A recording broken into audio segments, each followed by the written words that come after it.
Bonjour les amis, j'espère que vous allez tous bien. Alors, vous êtes bien et belle sur la page de Tobacco Construction.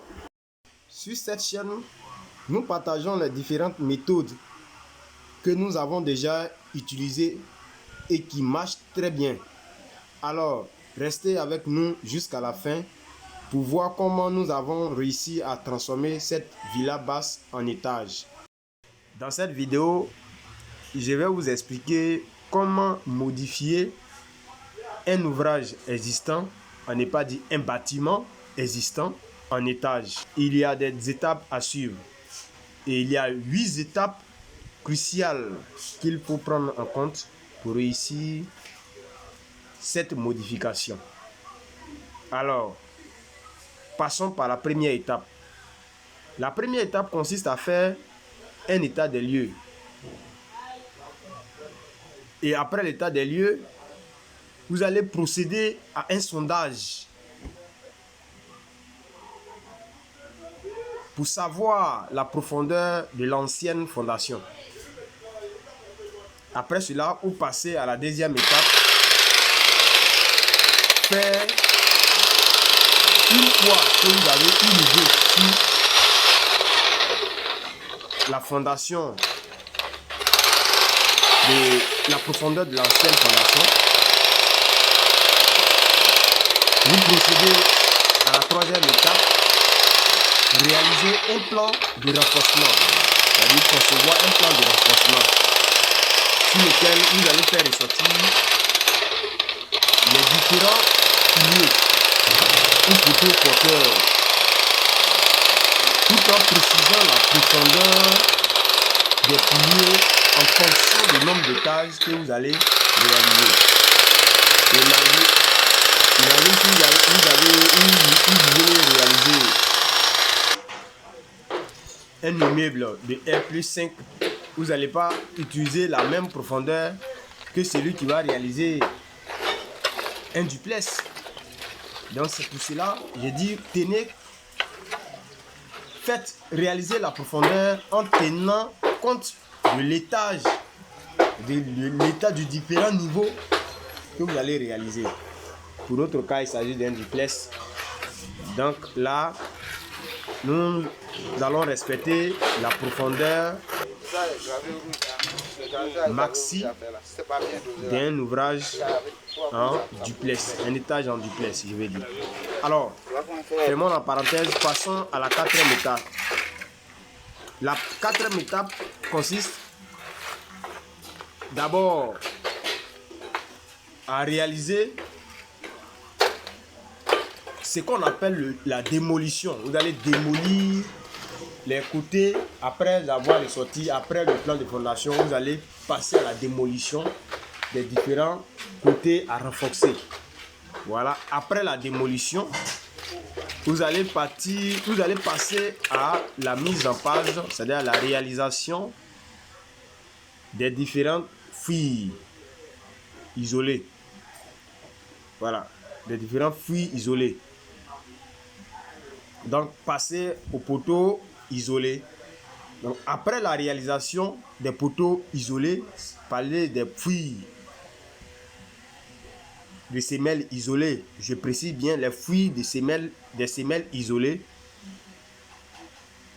Restant toujours dans la quatrième étape, vous allez réaliser un gros béton. Le gros béton peut prendre l'épaisseur de 30 cm.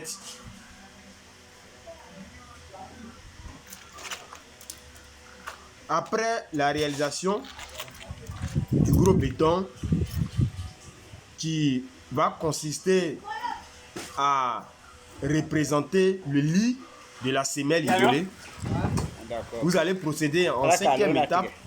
Une fois que le gros béton est coulé, 24 heures après, c'est-à-dire un jour après, vous pouvez procéder maintenant à la mise en place, qui est la préparation et pose de la mâture du pilier. C'est-à-dire que tout ce qui est comme élément à poser pour réaliser, pour couler le poteau, les piliers.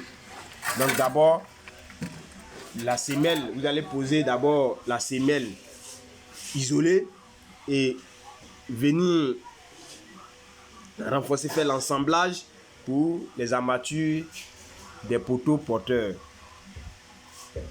Alors, vous procédez à la 6e étape. La 6e étape consiste à faire le coffrage des poteaux porteurs.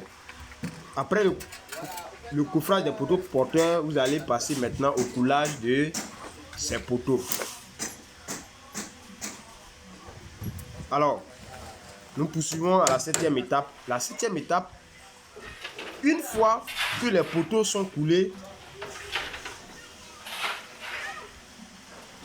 faites au moins le montage de 2 à 3 rangs avant de passer au coffrage du plancher haut, qui est en d'autres termes le plancher à corps creux ou le plancher en dalle pleine. Donc ici, dans notre ouvrage, il s'agit de un plancher à corps creux.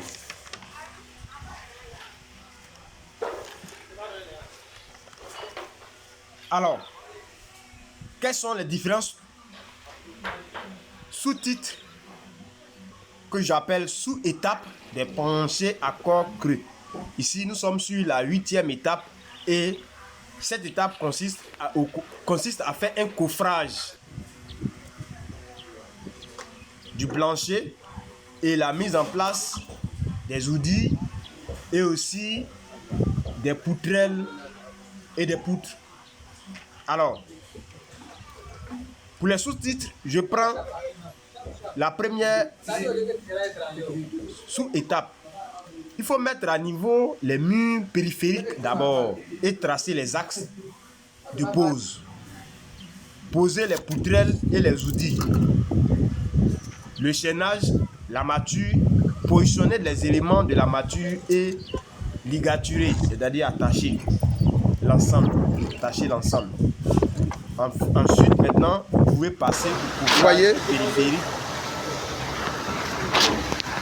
Ce qu'il faut noter, c'est que c'est très intéressant de respecter la méthodologie du coulage pour ne pas se mettre dans les ennuis. Vous voyez comment nous avons procédé. À l'extrémité, nous avons essayé de couler jusqu'à ce niveau. Procéder, vu que ici l'escalier n'est pas positionné. Donc là, voilà, regardez comment nous avons procédé. Nous allons sortir par là, parce que nous allons finir sur ce côté.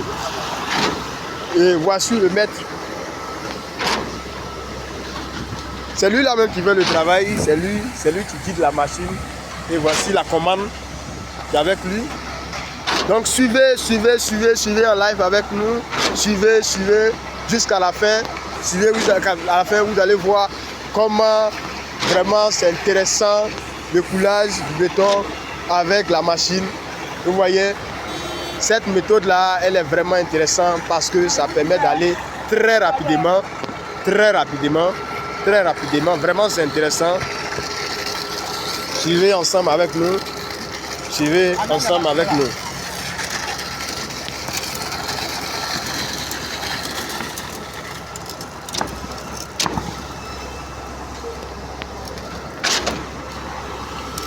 Les amis, j'espère que vous êtes concentrés, vous êtes concentrés. Soyez concentrés.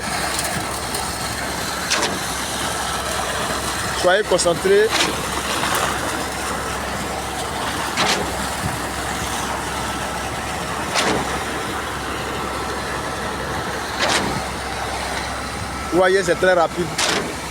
Nous avons presque fini. Vous voyez, c'est intéressant.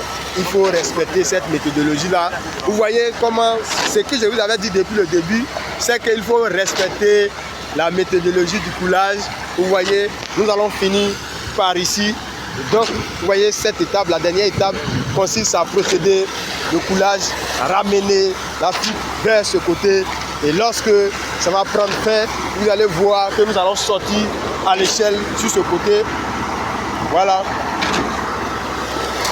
Suivez avec nous, c'est intéressant. Suivez avec nous la vibration sur les champs, sur les chantiers, le live. Vraiment, soyez concentrés. Je sais que vous avez déjà assisté plusieurs fois au coulage du béton avec la machine. Mais je sais qu'aujourd'hui, ce sera aussi un plaisir pour vous de rester vraiment concentré avec nous sur le chantier pour finaliser notre travaux. Voilà, du coulage du béton de la dalle.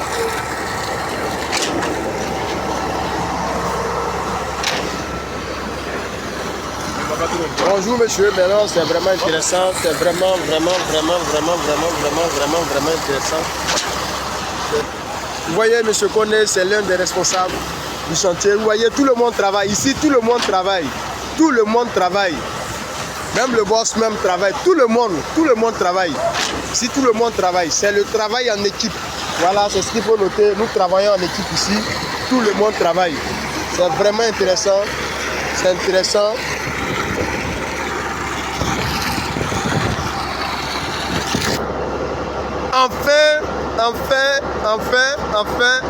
Enfin, vous voyez, c'est un spécialiste aussi dans le domaine de la construction. Tout le monde travaille, j'ai dit, tout le monde travaille dans notre équipe, tout le monde travaille. Voilà, c'est intéressant. Vous allez voir, nous allons passer maintenant à la dernière étape qui est le dressage. Voilà. Ici, tout le monde travaille, tout le monde. Vous voyez comme c'est intéressant.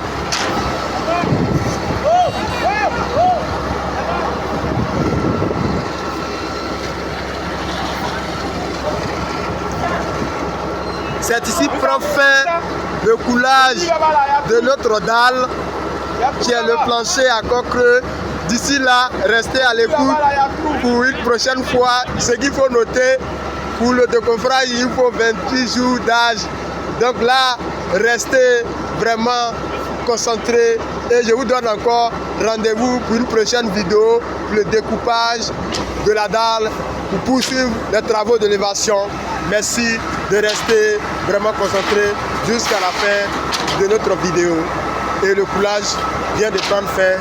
Merci à tous et bonne suite de journée. Et on se reprend à bientôt pour une prochaine vidéo. D'ici là, portez-vous bien. Ciao, ciao.